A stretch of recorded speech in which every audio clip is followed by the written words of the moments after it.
I don't really like beaches anymore. I used to, until that summer in 2016. Every time I smell salt in the air now, it just takes me back there, to that porch, and to that man who shouldn't have been there. It started as a last-minute getaway. My girlfriend at the time, Erin, had found a small beach house rental just outside of St. Augustine, Florida. The place looked quiet, simple, a little wooden cabin up on stilts, maybe 30 yards from the waterline. She said it'd be nice to disconnect for a bit. We drove in late, around 9:40 p.m., I remember, because I kept glancing at the dash clock. The road got narrower the closer we got to the house. Just a single lane of cracked asphalt, then sand. When we finally pulled up, there were no other lights around, just ours. The beach house had one porch light, weak and yellow, flickering like it was tired. You could hear the ocean, that constant low hum, and sometimes the wind would shift and bring that deep, damp smell of seaweed and salt. Inside, it was cleaner than I expected. Small, one bedroom, wood floors, big windows facing the beach. We unpacked, made tea, and sat out on the porch for a while, watching the dark waves. Erin fell asleep on my shoulder. That first night was quiet, peaceful even. The second night wasn't. I woke up around 2:10 a.m. to a sound I couldn't place. Not the waves, not the wind. It was rhythmic. Creak, creak, creak. Like someone slowly rocking back and forth. I thought maybe Erin had gotten up and was on the porch swing, but when I reached out, she was still beside me, asleep. The sound continued, slow, lazy, creak, creak. It took me a few seconds to realize what it was. The porch steps. Someone was on the porch. I sat up quietly. The house was mostly dark except for that dim yellow porch light leaking through the blinds. I reached for my phone to check the time again, 2:14 a.m., and noticed I had no signal, not one bar. I didn't wake Erin. I just slipped out of bed, grabbed the flashlight from my backpack, and moved toward the door. The porch steps creaked once more, slower now, almost like whoever it was had stopped halfway. I stood by the door listening. The wind had died down completely. You could hear the ocean, but faintly, like it was holding its breath. Then a new sound, a quiet shuffle, bare feet on wood. I flicked on the flashlight and pulled the curtain just a bit to the side. Someone was standing on the porch. He was facing the beach, just standing there. Tall, thin, wearing what looked like a wet t-shirt that clung to his back. His arms were hanging loose by his sides. He wasn't moving, not even breathing from what I could tell. The porch light barely hit him, but I could see enough. His skin looked pale, grayish. His head tilted slightly toward the sound of my movement behind the curtain, like he knew I was watching. I froze, didn't even breathe. He didn't turn around, didn't move closer. After maybe a minute, though it felt much longer, he walked off the porch and into the sand, straight toward the water. No flashlight, no shoes, just that slow, steady walk until the dark swallowed him. I locked the door, checked every window, then finally woke Erin. She thought I was dreaming until I showed her the footprints outside. Bare footprints, deep in the sand, leading down toward the shoreline. We didn't sleep much after that. The next morning I walked down to the beach. The footprints stopped about 10 feet from the water. The tide hadn't come up that far yet. It was like he'd just vanished. We tried to call the property owner, but the number in the listing was disconnected. Erin found an older couple walking nearby later that day and asked if anyone else lived close by. They said no, that the last house on the stretch had been abandoned years ago after the owner drowned offshore. I didn't want to believe it, but something about that made my stomach twist. That night we kept all the lights on. We tried to laugh it off, tried to act normal. Wine, music, windows shut. Around 11 p.m., I stepped outside to smoke. The moon was low, orange, lighting up the waves. And then I saw him again. Further down the beach this time, maybe 50 yards away, standing ankle deep in the surf. Facing our house. He didn't move, didn't wave, just stood there, the water washing over his legs again and again. I went back inside, locked the door, and told Erin we were leaving at sunrise. She didn't argue, but around 3 a.m. I woke up again. Same sound. Creak, creak, creak. This time slower and closer. I grabbed the flashlight, heart pounding, and stepped into the living room. The porch light was still on, flickering harder now. The curtain shifted slightly from a draft, and that's when I saw it. A wet handprint on the glass, high up, as if someone had pressed their palm against it from the outside. I just stood there staring at it, listening. No more footsteps, no more creaking. Just that sound of the wind finally picking up again. We left before sunrise, didn't even pack properly, just threw everything in the car and drove. We didn't talk for an hour. The road felt endless, the sky still dark. When I finally checked my phone again, I noticed something strange. My photo gallery, the one that automatically syncs images from the camera, had a new picture from the night before. It was pitch black, just a grainy shot of the porch. But if you brightened it, you could see the outline of a man standing in the corner, facing the door.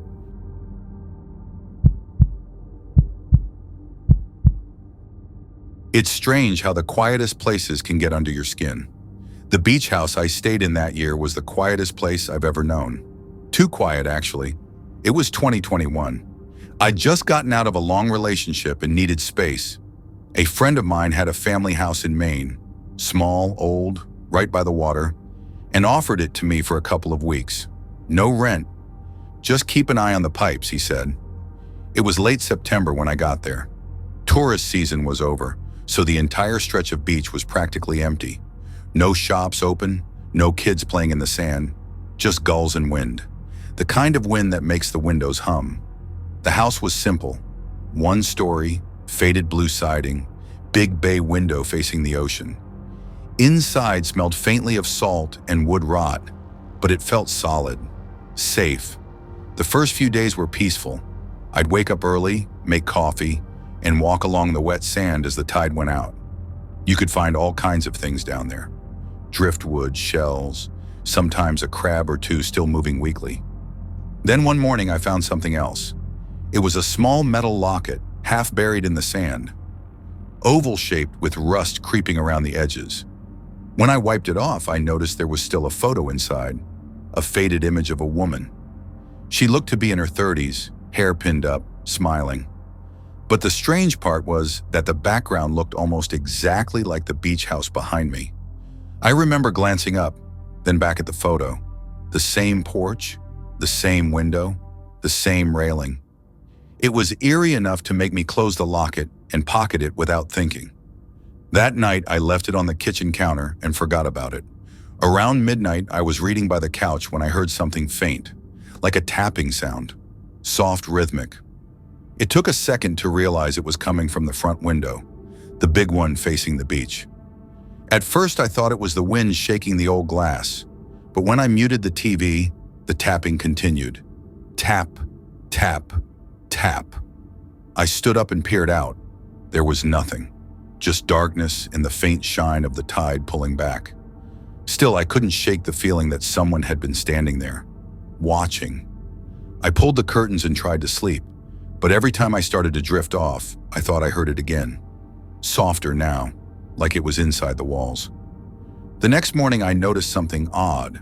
On the outside of that same window, there were smudges, long streaks like someone had dragged their fingers across the glass. I told myself it was just sea spray, wind and salt. But that night, it happened again. Same time, same sound. Tap, tap, tap. This time, I went straight to the window and pulled the curtain back fast, trying to catch whoever it was.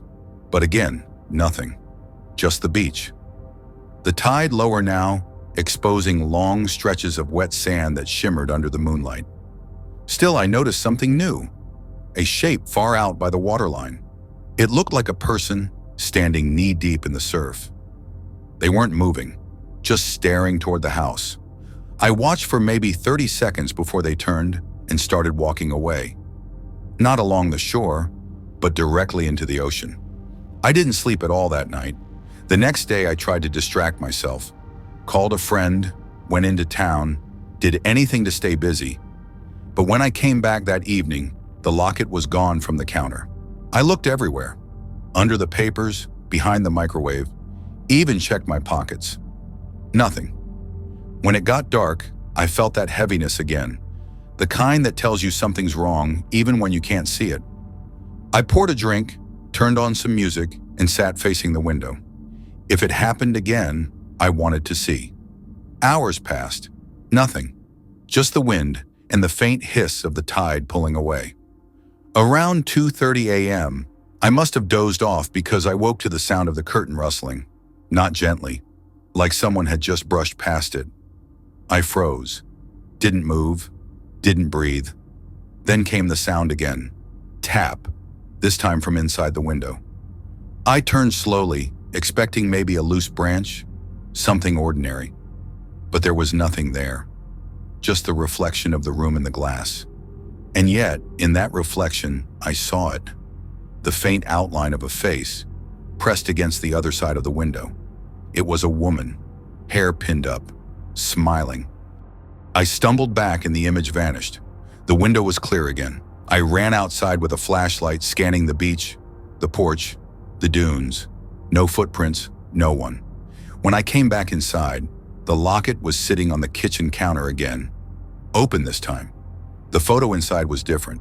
The woman was still there, but behind her was me, standing in the window.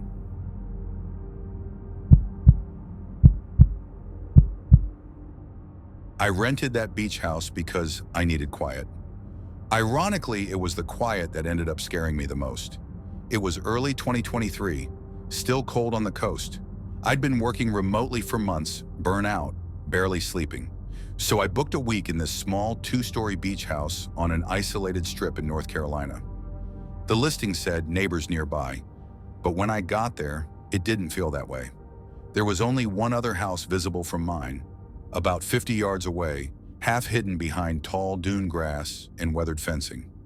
It looked abandoned at first, boards on the side peeling, curtains drawn tight, but on the second night I realized it wasn't empty. That night I'd stayed up late answering work emails. Around 1:20 a.m., I went downstairs to make tea. The kitchen window faced that neighboring house, and when I glanced out, I saw a light flick on in one of their upper rooms. I don't know why, but it startled me. Something about that sudden glow breaking the darkness. It stayed on for a minute, then flicked off again. I figured maybe someone was just staying there quietly like me, another loner looking for peace. The next morning, I saw footprints in the sand between the two houses, barefoot ones. They led from the neighboring porch halfway toward mine before turning back. I tried not to think about it. The weather was cold enough that anyone walking barefoot out there didn't make sense. But I told myself it was just kids, maybe locals sneaking around. That night it happened again, 1:20 a.m., light on, then off. I started to wonder if someone was signaling. On the third night, I stayed by the window watching. I didn't even make tea this time, just sat on the counter, lights off, waiting for 1:20. And like clockwork, the window upstairs across the dunes lit up. But this time, there was a shadow in it, a figure, standing still, facing directly toward my house. The light stayed on longer, maybe 3 minutes, before fading again. I didn't sleep after that. Every creak in the floor sounded like a footstep. Every gust of wind against the siding made my heart jump. The next day I walked over, just to see. The house looked worse up close, windows cloudy, porch steps soft with rot. But when I knocked, I heard faint movement inside, a slow shuffle like someone dragging their feet across a wood floor. I called out, said I was staying next door. No answer. Just the sound stopping completely, as if whoever it was had frozen mid-step. I backed away, muttered something polite, and left. That night no light came on, but around 2 a.m., I woke up to a sound that didn't belong. Knocking, soft, hesitant, at the back door. It wasn't forceful, more like someone too nervous to knock louder. 3 short knocks, then silence. I lay there staring at the ceiling, hoping it would stop. But a minute later, it came again. 3 slow knocks. I grabbed my phone. No service. My stomach dropped. The back door was glass, covered by a thin curtain. When I got close, I could see the outline of someone standing on the porch. Still. Head tilted slightly like they were listening. I whispered, "Who's there?" Nothing. Just breathing. Slow and steady. I reached for the handle, then stopped. Something felt wrong. Off somehow. Because the breathing didn't sound like it was coming from outside. It was coming from behind me. I turned. No one. When I looked back toward the door, the outline was gone. I stood there for what felt like hours before finally sitting down against the wall, too scared to move. Eventually, exhaustion won. When I woke up at sunrise, there were footprints in the sand leading away from the porch. Barefoot again, but this time, there were 2 sets, one set coming from my house. That day, I packed up everything. I didn't even shower, just threw my bag in the trunk and drove until I found a small diner by the highway. When I told the waitress where I'd been staying, she gave me this strange look. Said that part of the beach had been closed for years. The old rental homes were supposed to be torn down. I pulled up the listing to show her, but it was gone. No page, no photos, just an error message. She asked me which house exactly, and when I pointed to the map, she nodded slowly. "The one next to the boarded place?" she said. I told her yes. She stared for a moment, then said quietly, "That place hasn't had power in a decade." I didn't say anything, just paid and left. When I finally got home, I went through my phone. I'd taken some pictures that week. The beach, the sunrise, the dunes. But one of them made me stop. A photo I didn't remember taking. It was the view from my kitchen window. And in the window of the house next door, the light was on. A figure standing there, facing me,